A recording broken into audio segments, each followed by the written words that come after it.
एक छोटे से गांव में रीमा नाम की लड़की रहती थी। उसकी उम्र 18 साल थी और वह पढ़ाई में बहुत अच्छी थी।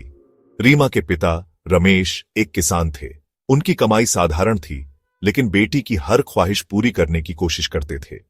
रीमा की मां का बचपन में ही देहांत हो गया था। तब से रमेश ने ही रीमा की परवरिश की थी।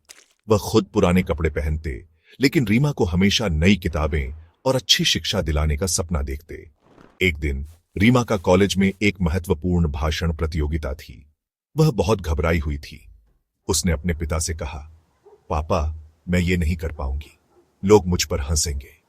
रमेश ने रीमा का हाथ थामते हुए कहा, बेटा, जब भी तुम मंच पर जाओ, मेरी परछाई को अपने साथ महसूस करना। मैं तुम्हारे साथ खड़ा हूं। प्रतियोगिता के दिन रीमा मंच पर पहुंची। उसकी आवाज कांप रही थी, लेकिन उसने अपने पिता की बात याद की। उसे लगा जैसे उसके पिता उसके ठीक पीछे खड़े हैं।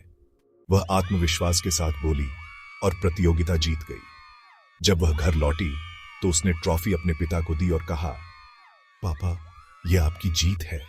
आपकी परछाई ने मुझे हिम्मत दी। रमेश की आंखें नम हो गईं।